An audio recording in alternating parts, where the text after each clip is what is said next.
that applause going then, and welcome your second storyteller. He's here already. It's Connor.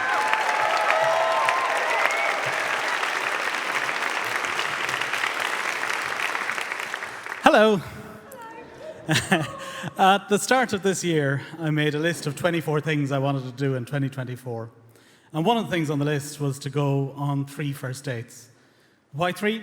I don't know. But it had been a long time since I'd been on a first date, and it was time to get back in the game. It took me till April to go on my first date. And it was really lovely. I went to a pub with a nice Brazilian man. We had drinks. We found out lots we had in common. We laughed. And afterwards, he walked me back to the tube station, kissed me on the cheek, and told me he couldn't wait for our second date. I was really delighted with how it had gone. And I went and I stood in the train, and I was singing to myself and smiling and doing a little dance. And I think my joy kind of radiated across the carriage. And I got out at my station, and another man got out at the same time as me. And he said to me, "This isn't my stop." I said, "What? This isn't my stop." And then he said, "I just really needed to tell you that I really like your vibe. Need to tell you that you're beautiful." My brain couldn't catch up with my ears. And he said it again. "I just wanted to tell you that you're beautiful." Now, I'm 43, I'm morbidly obese. He was like 29, slim, muscular, beautiful. And he was getting off a train to tell me that I was beautiful. And then he said, "I don't know if you like men." And I was like, yeah, I do like men. And he leaned over and he started kissing me.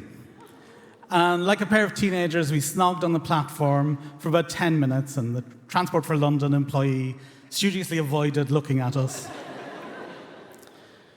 And after 10 minutes, he said, "I was telling the truth. This isn't my stop. I need to get back on a train and go home." But we exchanged numbers, and while I was taking out my phone to take his number, I saw a message from the guy I'd been on a date with earlier, saying he was really excited about our next date. And I was like, "Oh, wow, 2 men. Am I the sexiest person ever?" And so I started walking home. I mean, to be honest, I started dancing home. And while I was on the way home, I got a phone call from the guy from the train.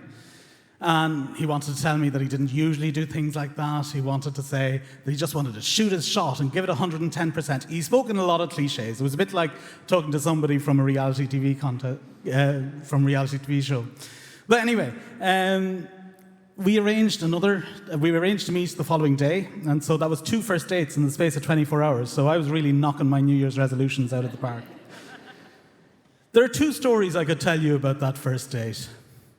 One is about going for a meal, getting to know each other, finding out about each other's jobs and families, and then going to a gay bar, kissing a lot, realizing we had an awful lot of chemistry, to the extent that I ended up in the loo giving him a blowjob. But there's another story I could tell as well about sitting in the restaurant with him and seeing that he couldn't make eye contact with me because he kept getting distracted. He kept looking at my belly, he kept looking at my chest, and it became very clear very quickly what it was about me that he found attractive. I could tell you about kissing him while he whispered in my ear that he couldn't wait to feed me, that he couldn't wait to stuff me full of burgers and fast food. He couldn't wait to see me get fatter. He couldn't wait to watch me feed, to watch me burp. He said he wanted to get fat too, and we were going to eat together, we were going to feed together. What I didn't tell him was that 5 years ago I had weight loss surgery, and I lost half my body weight. I'd lost over 14 stone. In the years since then, my life has kind of gone back to how it was pre-surgery. I've regained an awful lot of that weight. But one thing that hasn't gone back to the same as how it was is that my stomach isn't the same as it was before surgery.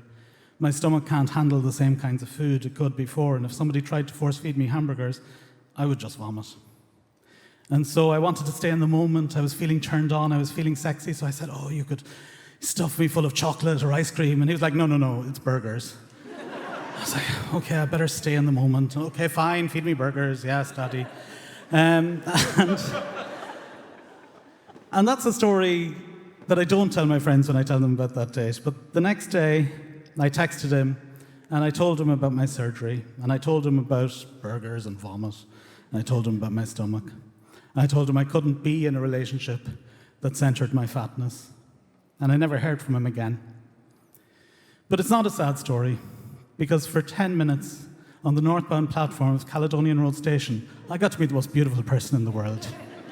Thank you.